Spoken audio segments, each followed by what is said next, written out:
Cinema আর web সিরিজের মধ্যে একটি বেসিক পার্থক্য হলো ডিটেইলিং। একটা সিনেমার কিছু নির্দিষ্ট টাইম দেওয়া থাকে, পুরো সিনেমাটাকে 2 থেকে 3 ঘন্টার ভিতর শেষ করতে হবে, তাই পরিচালক সেইভাবে অনেক ডিটেইল দিতে পারে না। কিন্তু একটা ওয়েব সিরিজে টাইম নিয়ে কোনো প্রবলেম থাকে না, পরিচালক ইচ্ছে মতো ডিটেইলিং এক্সপ্রেশন অ্যাড করতে পারে। তো যাই হোক, আজ একটা ওয়েব সিরিজ নিয়ে কথা বলবো। সদ্য জিও সিনেমাতে রিলিজ করেছে গান। দিল্লির একটা পরিবারে 7 জন সদস্যের অস্বাভাবিক মৃত্যু।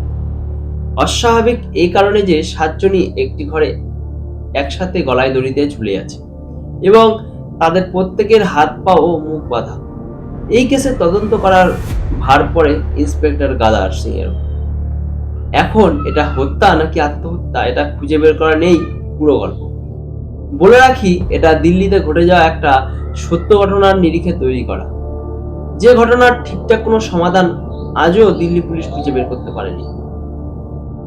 কয়েকটা অ্যাজাম্পশন দিয়েছে, কিন্তু ঠিক করে কোনো সিদ্ধান্তে আজও আসতে পারে। আসলে এই পরিবারটাই ছিল বেশ অদ্ভুত। ওই বাড়িতে 11 জন মেম্বার। এই সিরিজে 7 জন দেখানো হয়েছে। একটাই ফোন ব্যবহার করত।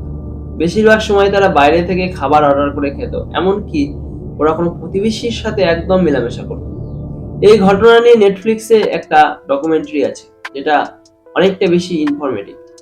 এছাড়াও আরো একটা সিরিজ আছে, আখরি সচ নামে, তামান্না ভাটিয়া অভিনয় করেছে। এখানে গল্প অনেকটা আলাদা হলেও সিরিজটা খুব বড়, টোটাল 8টা এপিসোড, 30 থেকে 40 মিনিটের। পুরো সিরিজটাকে অনেকটা টেনেছে এবং লাস্ট এপিসোড তাড়াহুড়ো করে অনেক ইনফরমেশন দিয়ে টুইস্ট দেওয়ার চেষ্টা করেছে। এতে দর্শকের বুঝতে একটু হলেও অসুবিধা হয়েছে। এছাড়া বাকি সব বেশ ঠিকই আছে, অভিনয়, ক্যামেরা ওয়ার্ক, স্ক্রিন প্লে, পরিচালনা বেশ ভালোই আছে।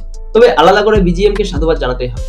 তবে স্পেশাল মানব বীজ এবং মনিকা পানোয়ারের অভিনয় জাস্ট অসাধারণ। যারা ওই আগের সিরিজগুলো দেখেননি তাদের কাছে এটা বেশ ইন্টারেস্টিং লাগবে, তবে যারা দেখে ফেলেছেন তাদের কাছে একটু প্রেডিক্ট করতে সুবিধা হবে। তবে হ্যাঁ, এটা কিন্তু এগুলোর চেয়ে আলাদা, ভুলেও এটার সাথে ওগুলোকে গোলাবেন না। সব মিলিয়ে ভালো একটা থ্রিলার সিরিজ। দৈর্ঘ্যের বিষয়টাকে ইগনোর করলে এটা অনেক ভালো একটা সিরিজ।